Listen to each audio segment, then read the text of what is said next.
నేటి నుంచి ప్రారంభమైన పార్లమెంట్ శీతాకాల సమావేశాలు 14 బిల్లులతో సిద్ధమైన కేంద్రం డిసెంబర్ 19 వరకు కొనసాగనున్న సమావేశాలు.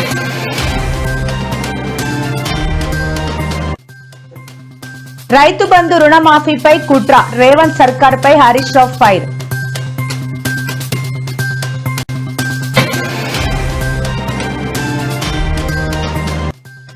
టెస్టులకు ఇక సెలవు, ఒక ఫార్మాట్ కే పరిమితం అంటూ నేడు కీలక ప్రకటన చేసిన విరాట్ కోహ్లీ.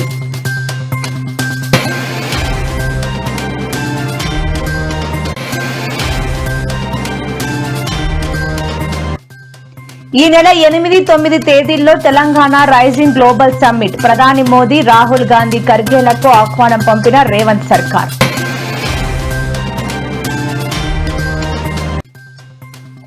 నేడు ఏలూరులో పర్యటించిన సీఎం చంద్రబాబు. ఎన్టీఆర్ సామాజిక పింఛన్ల పంపిణీ కార్యక్రమంలో పాల్గొన్న సీఎం.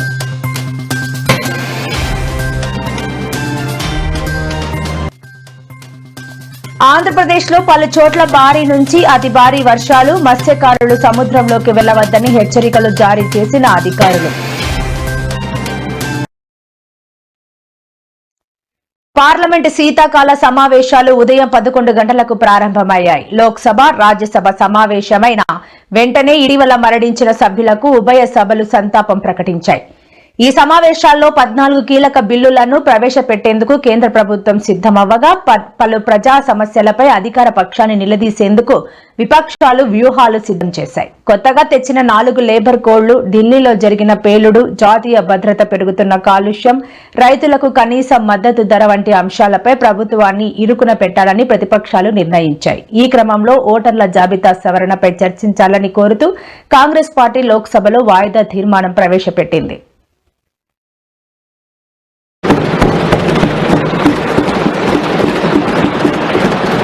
आदरणीय सभापति जी, शीतकालीन सत्र का आरंभ हो रहा है और आज सदन के हम सभी माननीय सदस्यों के लिए ये गर्व की पल है. आपका स्वागत करना और आपके मार्गदर्शन में सदन के माध्यम से देश को प्रगति की राह पर ले जाने के लिए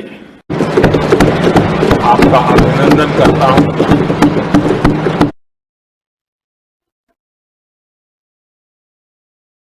మాజీ మంత్రి బీఆర్ఎస్ సీనియర్ నేత హరీష్ రావు తెలంగాణ ప్రభుత్వంపై తీవ్ర స్థాయిలో విమర్శలు గుప్పించారు. రైతు భరోసా, రుణమాఫీ, పంటలు కొనుగోలు వంటి అన్ని అంశాల్లోనూ రేవంత్ రెడ్డి సర్కార్ విఫలమైందని, రైతు వ్యతిరేక విధానాలను అవలంబిస్తోందని ఆయన ధ్వజమెత్తారు. సుమారు 70 లక్షల ఎకరాల్లోని దీర్ఘకాలిక పంటలకు నగదు ఎగ్గొట్టే ప్రయత్నం చేస్తోందని మండిపడ్డారు. బీఆర్ఎస్ ప్రభుత్వం ప్రారంభించిన సంగమేశ్వర, బసవేశ్వర ప్రాజెక్టుల నిర్మాణాలను ఈ ప్రభుత్వం నిలిపివేసిందని ఆరోపించారు. ఈ ప్రాజెక్టుల పనులు వెంటనే ప్రారంభించకపోతే త్వరలోనే తాను పాదయాత్ర చేపడతానని హెచ్చరించారు. అద్భుతమైన రాష్ట్రాన్ని మీ చేతుల్లో పెడితే ఇవాళ ఆగం చేసింది కదా రాష్ట్రాన్ని. మీరు విద్యార్థులను, రైతులను, మహిళలను, నిరుద్యోగులను, అవ్వాతాతల్ని అందరినీ మోసం చేసిండ్రు. అసలు మీరు మోసం చేయని వర్గం ఏదైనా ఉందా? 6 గ్యారంటీలకు దిక్కు లేదు, 420 హామీలకు ఊసే లేదు. ఇంకా విజయోత్సవాలు జరుపుతాము, మేమేందో సాధించినము. ఏం సాధించిండ్రు? దేనికోసం? ఇలా 2 పంటలకు కేసీఆర్ ఉండగా బరాబర్ కరోనాలో కూడా రైతు భరోసా వచ్చింది. రేవంత్ రెడ్డి ప్రభుత్వం వచ్చినాక 2 పంటలకు రైతు భరోసా ఎగ్గొట్టిండ్రు. కౌలు రైతులకు రైతు భరోసా అని మోసం చేసిండ్రు. రైతు కూలీలకు ఆత్మీయ భరోసా అని చెప్పి పథకాన్ని ప్రారంభించినమని ఫుల్ పేజ్ యాడ్లు ఇచ్చిండ్రు. కానీ ఇవాళ రాష్ట్రం రైతు కూలీలకు రైతు భరోసా దక్కలేదు. చాలాన మందికి రుణమాఫీ చేసి భారణ మందికి రుణమాఫీ ఎగ్గొట్టినందుకు ఉత్సవాలు జరుపుతారా? అన్ని పంటలకు బోనస్ అని సన్నవడ్లకు మాత్రమే పరిమితం చేసినందుకు జరుపుతారా? ఆ సన్నవడ్లకు కూడా 1300 కోట్ల రూపాయల బోనస్ ఎగబెట్టినందుకు ఇవాళ ఉత్సవాలు జరపాలనా? కనీసం రైతులకు సకాలంలో యూరియా కూడా అందించకుండా పండగ పూట రైతుల కళ్ళల్లో కన్నీళ్లు పెట్టినందుకు ఉత్సవాలు జరుపుతారా? లగచెర్ల రాజోలి రైతులకు బేడీలు వేసి జైల్లో పెట్టినందుకు ఉత్సవాలు జరుపుతారా? మొదటి ఏడాదిలోనే 2 లక్షల ప్రభుత్వ ఉద్యోగాలు ఇస్తామని చెప్పి నిరుద్యోగ యువకులను మోసం చేసినందుకు ఉత్సవాలు జరుపుతారా? జాబ్ క్యాలెండర్ అని చెప్పి అసెంబ్లీలో పెట్టి జాబ్లెస్ క్యాలెండర్గా మార్చినందుకు ఉత్సవాలు జరుపుతారా?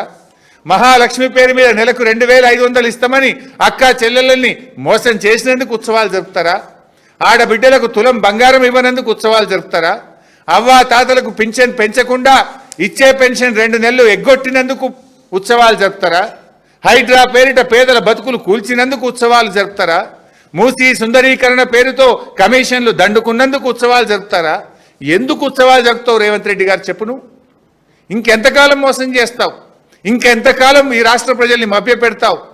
23 నెలల నీ పాలనలో రాష్ట్ర ప్రజల్ని అరిగోసబెట్టినవు, రైతుల్ని కోసబెట్టినవు, పేదల్ని కోసబెట్టినవు, రాష్ట్రంలో వ్యాపారాలు దెబ్బతిన్నాయి, పిల్లల చదువులు ఆగం చేసినావు, గురుకుల పాఠశాల పిల్లలు అనారోగ్యంతో ఆసుపత్రుల పాలైపోయినరు, రోజుకొకరు పిట్టల్లాగా రాలిపోతా ఉన్నారు. దేనికోసం ఉత్సవాలు జరుపుతావు? నువ్వు చేసింది ఏమైనా ఉన్నదా అని నేను అడుగుతా ఉన్నా.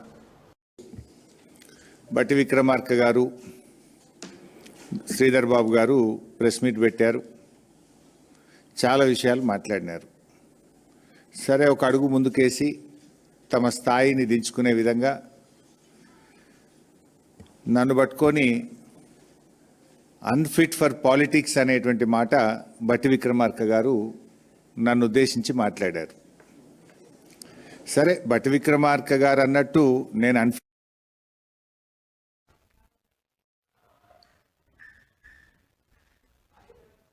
భారత స్టార్ క్రికెటర్ విరాట్ కోహ్లీ తన భవిష్యత్ ప్రణాళికలపై నెలకొన్న ఊహాగానాలకు తెరదించాడు. ఇకపై తాను కేవలం వన్డే ఫార్మాట్లో మాత్రమే ఆడుతానని స్పష్టం చేశాడు. టెస్ట్ క్రికెట్లోకి తిరిగి వస్తాడంటూ మీడియాలో వస్తున్న వార్తలు తోసిపుచ్చాడు. అద్భుతమైన సెంచరీతో జట్టును గెలిపించిన అనంతరం మాట్లాడిన కోహ్లీ పలు కీలక విషయాలపై పరోక్షంగా సమాధానాలిచ్చాడు. నాకు ఇప్పుడు 37 ఏళ్లు కాబట్టి ఆట తర్వాత రికవరీకి కూడా ప్రాధాన్యం ఇవ్వాలి అని తన వయస్సును గుర్తు చేసుకున్నాడు. తాను ఆడే ప్రతి గేమ్ను 120% ఆస్వాదిస్తూ ఆడుతానని, అదే తన విజయ రహస్యమని కోహ్లీ వెల్లడించారు. తెలంగాణ ప్రభుత్వం ప్రతిష్టాత్మకంగా తలపెట్టిన తెలంగాణ రైజింగ్ గ్లోబల్ సమ్మిట్ కు ప్రధానమంత్రి నరేంద్ర మోదీ, కాంగ్రెస్ అగ్రనేత రాహుల్ గాంధీ, ఏఐసీసీ అధ్యక్షుడు మల్లికార్జున ఖర్గేలను ఆహ్వానించాలని నిర్ణయించింది. డిసెంబర్ 8, 9 తేదీల్లో హైదరాబాద్ లోని భారత్ ఫ్యూచర్ సిటీలో జరగనున్న ఈ సదస్సుకు వారిని ఆహ్వానించేందుకు ముఖ్యమంత్రి రేవంత్ రెడ్డి స్వయంగా కలవనున్నారు. ఈ అంతర్జాతీయ సదస్సును విజయవంతం చేసేందుకు జాతీయ, అంతర్జాతీయ స్థాయిలో ప్రముఖులను ఆహ్వానిస్తున్నట్లు ముఖ్యమంత్రి కార్యాలయం వెల్లడించింది. ఈ సదస్సులో తెలంగాణ రైజింగ్ 2047 పేరుతో రూపొందించిన విజన్ డాక్యుమెంట్ ను ప్రభుత్వం ఆవిష్కరించనుంది. ఇంకా ఎయిర్పోర్ట్లు రావాల్సిన అవసరం ఉంది, పారిశ్రామికవేత్తలు అడుగుతున్నారు. అందుకే వరంగల్లో ఒక అంతర్జాతీయ స్థాయి ఎయిర్పోర్ట్ నిర్మిస్తున్నాం, ఆదిలాబాద్లో ఎయిర్పోర్ట్ నిర్మించాలనుకుంటున్నాం, భద్రాద్రి కొత్తగూడెంలో ఎయిర్పోర్ట్ నిర్మించాలనుకుంటున్నాం, రామగుండంలో ఇంకొక ఎయిర్పోర్ట్. అంటే రాబోయే రోజుల్లో తెలంగాణ రాష్ట్రానికి అదనంగా 4 కొత్తగా ఎయిర్పోర్టులు మనం తెస్తున్నాము. 7వ తారీఖు నాడు మనందరికీ ఒక పెద్ద, ఈ రాష్ట్రానికే ఒక ఐకానిక్ గా ఉండేటువంటి ఉస్మానియా యూనివర్సిటీలో అక్కడ గౌరవ ముఖ్యమంత్రి గారు పాల్గొనటమే కాకుండా ఆ యూనివర్సిటీకి సంబంధించిన అభివృద్ధి కార్యక్రమాలతో పాటు విద్యా వ్యవస్థకు కావాల్సినటువంటి ఆలోచనలు చేసే కార్యక్రమాలు కూడా అక్కడ ప్రకటించి అక్కడ ఉత్సవాలు చేస్తారు. మా పోటీ పక్క రాష్ట్రం ఆంధ్రప్రదేశ్, కర్ణాటకనో, తమిళనాడు, ఇంకో రాష్ట్రమో కాదు. మా పోటీ అభివృద్ధి చెందిన దేశాలే. China, Japan, German, Singapore, south కొరియాతో మేము పోటీ పడదలుచుకున్నాము. వాళ్ళనే ఆదర్శంగా తీసుకుంటున్నాం, వాళ్ళతోనే పోటీ పడదలుచుకున్నాం. ఆయా దేశాల నుంచి కూడా పెట్టుబడులను ఆకర్షించదలుచుకున్నాము. మేము తెలంగాణలో పెట్టుబడులు పెట్టకపోతే భవిష్యత్తులో ఏదో కోల్పోతామని ఆ దేశాల్లో ఉండే బడా పారిశ్రామికవేత్తలను, పెద్ద పెద్ద పరిశ్రమలను కూడా ఆకర్షించి తెలంగాణకి తీసుకురాబోతున్నాం. 13th 12, 2025 మనందరికీ తెలిసిందే, ప్రపంచం అంతా తెలిసినటువంటి ఫుట్బాల్ మ్యాచ్ లో అత్యున్నతమైనటువంటి స్థాయిని సాధించినటువంటి లియోనెల్ మెస్సీ ఆ రోజు 13th నాడు హైదరాబాద్ నగరంలో ఉండబోతాం.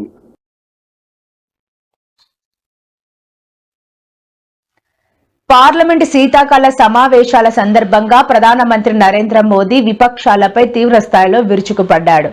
సభలో డ్రామాలు వద్దని, దేశానికి అవసరమైన డెలివరీ ఫలితాలు పైనే దృష్టి పెట్టాలని సోమవారం స్పష్టం చేశారు.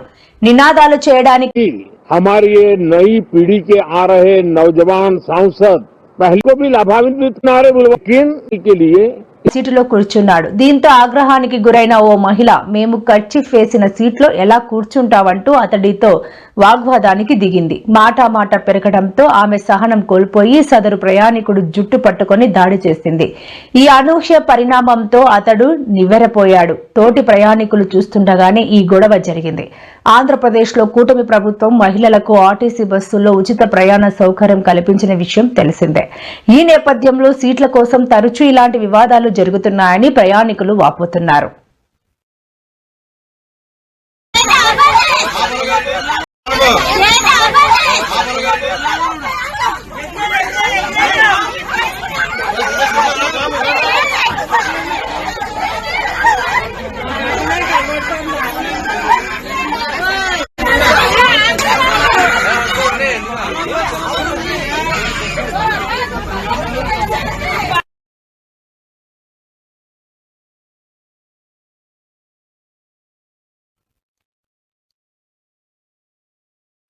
ఎన్టీఆర్ భరోసా పింఛన్ల పంపిణీ కార్యక్రమంలో భాగంగా ముఖ్యమంత్రి నారా చంద్రబాబు నాయుడు ఈ రోజు ఏలూరు జిల్లాలో పర్యటించారు. రాష్ట్ర వ్యాప్తంగా పింఛన్ల పంపిణీ ప్రారంభమైన నేపథ్యంలో ఆయన నేరుగా లబ్దిదారుల వద్దకే వెళ్లి ఈ కార్యక్రమాన్ని పర్యవేక్షిస్తున్నారు. కూటమి ప్రభుత్వం అధికారంలోకి వచ్చిన ప్రతి నెల 1వ తేదీన పింఛన్ల పంపిణీ చేస్తున్న సంగతి తెలిసిందే. డిసెంబర్ నెల కోసం ప్రభుత్వం 8,190 కొత్త పింఛన్లను మంజూరు చేసింది. నైరుతి బంగాళాఖాతంలో ఈ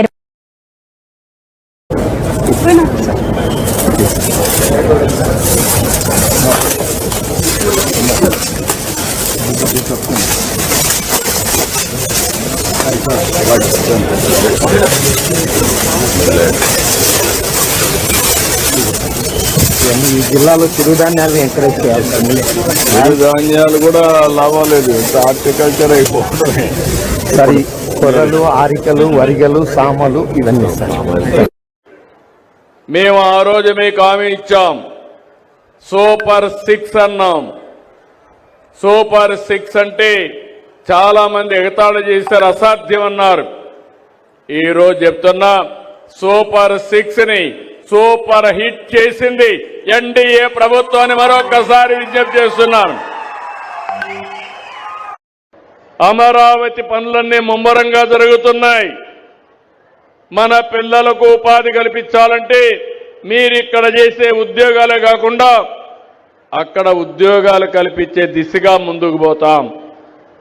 ఆ ప్రాంతాన్ని మీరు గుర్తుపెట్టుకోవాల్సింది, 2028కి ఫేజ్ 1 పనులు పూర్తవుతాయి. ప్రపంచంలోని ఒక సుందరమైన నగరంగా అమరావతిని తీర్చిదిద్దే బాధ్యత మేము తీసుకుంటాం. విశాఖపట్నం వస్తుంది, అమరావతి వస్తుంది, తిరుపతి కూడా డెవలప్ చేస్తాం.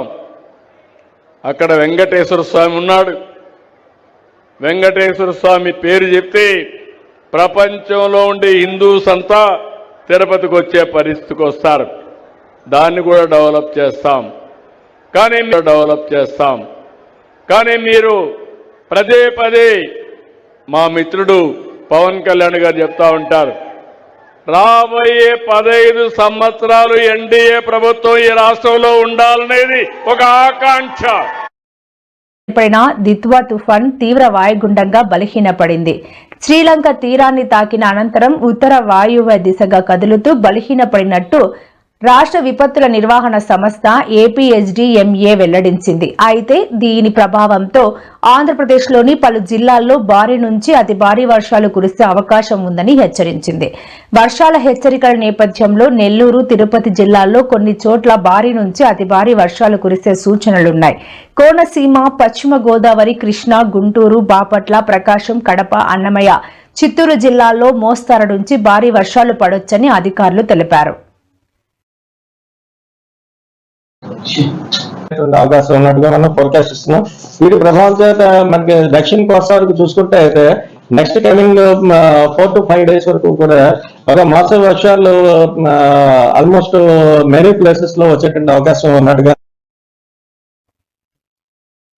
మంత్రి సంధ్యారాణి పిఏ సతీష్ పై కేసు నమోదు చేసి వెంటనే అరెస్ట్ చేయాలని మాజీ deputy CM Pushpa Srivani demand చేశారు. చెప్తారు. హత్యలు అటువంటి ఒక మహిళ ప్రూఫ్స్ తో సహా చూపిస్తూ ఉంటే మీరెందుకు చర్యలు తీసుకోవట్లేదు? ఆ పిఏని తక్షణమే అరెస్ట్ చేయించాల్సిన బాధ్యత ఒక ముఖ్యమంత్రిగా మీ చేతుల్లో లేదా? అలాగే ఇలాంటి తప్పుడు పని చేసిన వాడికి సపోర్ట్ చేసిన మంత్రిని బర్తరఫ్ చేయాల్సిందిగా ముఖ్యమంత్రి గారికి మేము కోరుతూ ఉన్నాము. అలాగే పవన్ కళ్యాణ్ గారు ఎందుకండి మీరు ప్రతి సందర్భంలో కూడా డైలాగులకే పరిమితం అవుతూ